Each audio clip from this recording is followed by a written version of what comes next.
touched there on redirecting money from things like the nuclear program. You have proposed budget cuts to the national defense budget.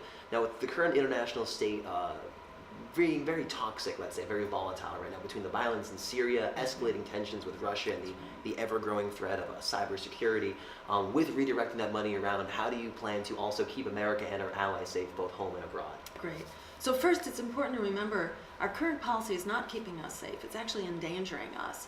Not only that it creates more chaos and violence in the Middle East, but that violence blows back at us. And it's well known, a number of studies have shown that the main cause of sort of this ISIS-identified violence, which is not a formal connection with ISIS, it's just identification. Inspired. Exactly. The main source of that is actually the violence that's, and the bombs and the occupations, starting with Osama bin Laden. He was very clear that he wanted U.S. troops out of Saudi Arabia and out of the Holy Land. So, this policy of occupation, of supporting dictatorships and tyranny for the sake of preserving our oil resources, this has been a disaster. That disaster is continuing. Where did ISIS come from?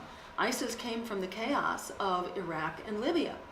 Thank you, Hillary Clinton for her part in that, particularly Libya, where she led the charge against the better instincts of many in the Department of Defense who were resisting it to start with. That's why Hillary Clinton, in my view, is as dangerous as anyone. She's absolutely as dangerous as Donald Trump to be in the White House. But we can have a different kind of foreign policy that stops these interventions, the violence, and the regime change, because that is what is making us not only endangered, but it's also devouring half of our discretionary budget. This is making us bankrupt. And that's essential for our security, to actually address our needs here at home and stop fanning the flames of violence overseas. We call for a foreign policy based on international law and human rights, not on brute military force. And the other thing is that we call for actually a real intervention, a new kind of offensive in the Middle East, a peace offensive in the Middle East. We're not talking about just throwing up our hands and walking away.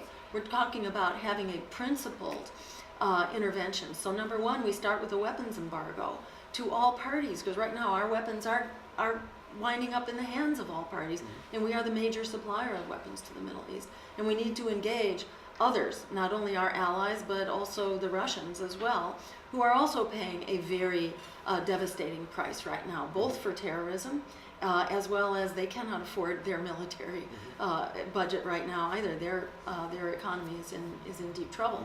So we need to productively engage, as many foreign policy experts are now recommending. We cannot have a world of U.S. domination, which used to be the kind of the paradigm, is that the U.S. would dominate the Middle East, we would dominate Asia, and everything would be fine. It's not worked out fine at all.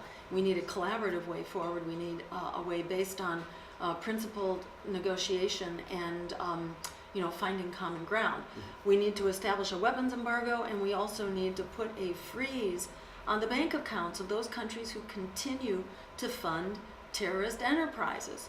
It's been established through many sources, including Hillary Clinton herself, that, as Secretary of State, that the Saudis are still the major funder of terrorist extremism around the world. So we can stop the funding, and we can stop the flow of weapons, and use our moral authority to really convene serious ceasefire and peace negotiations, starting in Syria. Absolutely.